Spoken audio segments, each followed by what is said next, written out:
তোর আবার দোকার প্রয়োজন হয় না কি রে ফুলঝুরি? তোর তো মুখ এমনিই চলতে থাকে। শরীর টরীর তোর ঠিক আছে তো? হ্যাঁ বড় মামি, শরীর ঠিক আছে। শরীর খারাপ হলেও কিছু করার নেই বর্দি। হ্যাঁ, আর ছুটি টুটি আর হবে না কিন্তু, হ্যাঁ ফুলঝুরি? মেজো মামি, 7 দিন পর আমার বোনের বিয়ে। আমার কিন্তু তখন 2 দিনের জন্য ছুটি লাগবে। ব্যাস। তোর বোনের বিয়ে কি ঠিক হয়ে গেল? হ্যাঁ দিদা। হ্যাঁ রে ফুলঝুরি, কোথায় ঠিক হলো রে? তোর বোনের বিয়েতে আমাকে নিমন্ত্রণ করবি তো?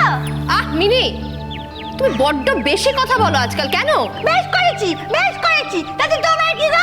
এখন দেরি করবি না? তুমি তো যাবেই সোনা দিদি, বাকিদের সবাইকে আমি নেমন্তন্ন করব। আমারও তো সাধ হয় দিদা গিয়ে আমার বোনটাকে একটু আশীর্বাদ করে আসুক।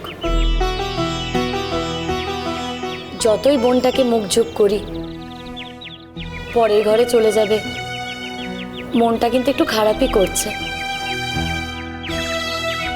তা হ্যাঁ রে ফুলঝুরি, তুই তো বাড়ির বড়, তোর বিয়ে না দিয়ে তোর পরের বোনের বিয়ে দিয়ে দিচ্ছে কেন? আসলে আমার মেজো বোনটাকে তো দেখতে খুব সুন্দর, তাই ওর তাড়াতাড়ি সম্বন্ধ হয়ে গেছে, বিয়ে দিয়ে দিচ্ছে। শুধু দেখতে ভালো হলেই হয় না, বুঝলি? একটু কথাও কম বলতে হয়। তুই এত কথা বলিস না, দপ দপ দপ দপ করে সারাক্ষণ কথা বলতে থাকিস, তো ওই জন্য আরো তোকে পছন্দ করেন।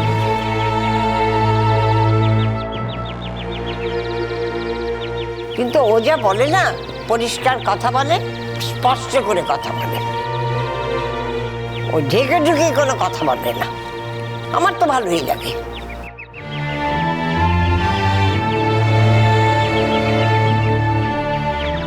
দিদা, তোমার আজ একটু সময় হলে বলো, তোমার সাথে একটু কথা বলবো।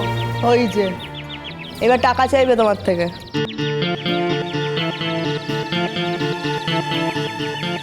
কথাটা তো এখন আমাকে বলেনি বৌমা, কথাটা আগে বলুক। মা, আমি না হা করলে বুঝতে পারি যে কেউ হাবড়া বলবে না হাওড়া বলবে। কিরে, টাকা চাইবি তো?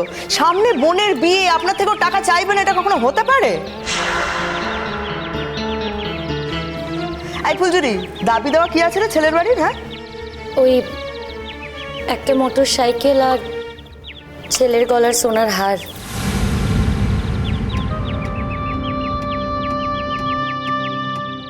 হোক বাবা, এ তো বেশ ভালোই দাবি দাবা রে ছেলের বাড়ির। ছেলে কি করে রে ফুলঝুরি?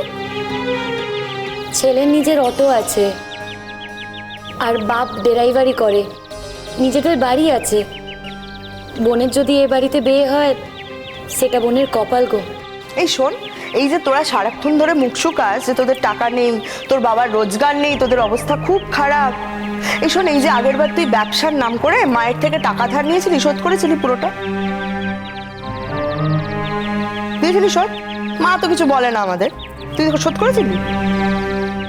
আরে বাবা, করেছে করেছে, ফুলঝুরির টাকা থেকে সেটা কাটিয়ে দেওয়া হয়েছে। তা হ্যাঁ রে, ওদের যখন এত দাবি দাবা, তোর বাবা রাজি হলেন কেন? আরে মোটর সাইকেলের তো এখন অনেক দাম রে। কেন? ওর বাবা তো জানে যে মেয়ে এই বাড়িতে কাজ করে, যা কিছু দরকার পড়বে মেয়ে মায়ের কাছে চাইবে, মা টাকা দিয়ে দেবে, জিনিস দিয়ে দেবে। আচ্ছা, তুমি এত কথা বলো কেন বলো তো? আরে বাবা, এখনো তো কিছু বলেনি আমাকে। মা বলেনি, কিন্তু বলবে তো। আর আপনিও সেটা জানেন যে ও বলবে। কিরে, চাইবি তো টাকা? সত্যি করে বল, তুই মায়ের কাছে টাকা চাইবি না? চাবিটা নিচ্ছি। হ্যাঁ হ্যাঁ, নিয়ে নাও। লালন, শোনো না, দাঁড়াও। বলছি কি, তুমি একটু এখানে ওয়েট করো, চড়ুই বলছিল তোমার সঙ্গে একটু কথা আছে। হ্যাঁ, আমি তাহলে গাড়িটা ধোয়া মোছা করে নিই। না না, চড়ুই আমাকে অনেকবার করে বলেছে যে খুব ইম্পর্টেন্ট কথা আছে তোমার সঙ্গে, তুমি একটু বসো, চড়ুই আসুক নিচে, কথা বলুক, তারপর তুমি কাজে ঢুকো। ঠিক আছে, আমি তাহলে এখানেই আছি। কিরে ফুলঝুরি, বললি না তো তোর বাবা কি ভাবছে? কিন্তু দেখ ফুলঝুরি, একটা কথা ভেবে দেখ, এরপর তো আবার খাওয়া খরচাও আছে। বাবা বলেছে খাবারের দায়িত্বটা নিয়ে নেবে, বাকি সব ওই বালিশ টালিশ কী সব দিতে হয় সেগুলোও বাবা দেখে নেবে।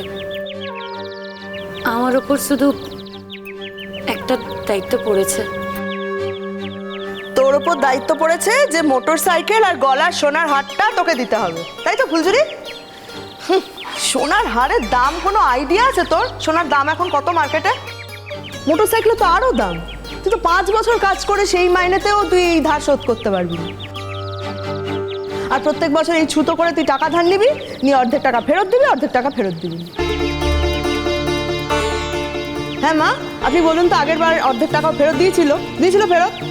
আরে বাবা, টাকাটা তো আমি দিচ্ছি মেজে বৌমা, তোমাদের তো অত কথা বলার দরকার নেই। তোমরা কি 1 টাকাও দিয়েছো কখনো? ও কি করবে? বোনের বিয়ে ঠিক হয়েছে, ওকে তো টাকা পয়সা কিছু দিতে হবে। আর তাছাড়া ও তো এক জায়গায় কাজ করে, ও তো ভাবতেই পারে যে এ বাড়ি থেকে সাহায্য করবে কিছু।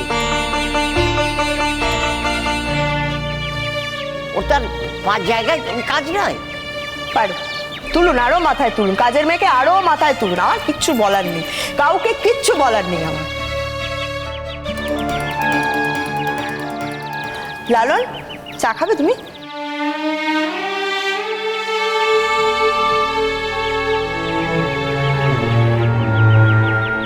না, আমি চা খাবো না এখন।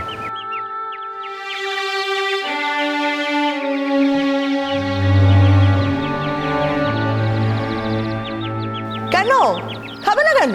1 কাপ চা খাও। না না, আমি আসলে জলখাবার খেয়ে এসেছি বাড়ি থেকে। আরে ফুলঝুরি, তোর ঠিক কত টাকা লাগবে বলতো? জানিস তো আমাদের বাড়িতে বিয়ে রাখছে, খরচ খরচা তো আমাদেরও আছে। আর দেখ, ওই এক বুলেট, তার তো অর্ধেক সময় কাজই থাকে না, আমাকেই টাকা দিয়ে সাহায্য করতে হয়। দেখ, বেশি কিছু তো দিতে পারবো না, তুই কিছু ধরেছিস? দিদা সুবিধে অসুবিধে মতো সবসময় তো দাও, দিও। যা জিজ্ঞেস করছে সেটা বল না। আচ্ছা, তোরা তো একটা কিছু হিসেব টিসেব করেছিস নাকি, কত কি লাগবে না লাগবে? দেখ, দিদা যতটা দিতে পারবে সেটা বল দিদাকে। বড়দি, একটা কথা বলছি, কিছু মনে করো না। এই যে মা যেখান থেকে টাকাগুলো দেওয়ার কথা বলছে, সেগুলো তো বাবার পেনশনের টাকা, যেটা মা একটু একটু করে জমায়, যতটুকু মায়ের পক্ষে সম্ভব হয়। এবার এই টাকাটার থেকে যদি মা বারবার করে এইভাবে ধার দেয়, তো টাকাটা তো আর থাকবে না। মায়ের সেক্ষেত্রে অসুবিধা হবে না? কেন? তোমরা তো আছো, তোমরা দেখবে। দেখা দেখির কথা আমি বলছি না মা, আমি যেটা বলছি সেটা আপনারা কেউ বুঝতেই পারছেন না। আমি বলছি, এই যে ফুলঝুরি এতবার নানান রকম কারণ দেখিয়ে আপনার থেকে টাকা ধার নেবে, তারপর সেই টাকার অর্ধেকের বেশিও শোধ করতে পারবেন, এতবার এতগুলো টাকা দেওয়ার মতন ক্ষমতা আপনার আছে তো?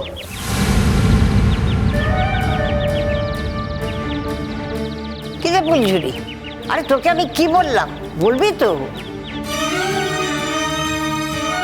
7 দিন বাদে বিয়ে হবে, তাহলে তার সময় নেই। দিদা, ওই মোটর সাইকেল আর 1 ভরি সোনার হার, আমি তো জানি না যে সোনার চেনের দাম কত। 1 ভরি সোনার হারের দাম কত পড়বে গো? 1 ভরি সোনার অনেক দাম ফুলঝুরি। তুই যদি জিনিসের মজুরি টজুরি সব নিয়ে ধরিস, 50 থেকে 55 হাজার টাকা দাম। আর মোটর সাইকেলের তো আরো দাম। পারবি কি করে এত? আমি তো বুঝতে পারছি না। অন্য একটা লোকের উপর নির্ভর করে এত ভাববি কেন? মানে নিজের সাধ্যের মধ্যে থেকে ভাববি না তোরা?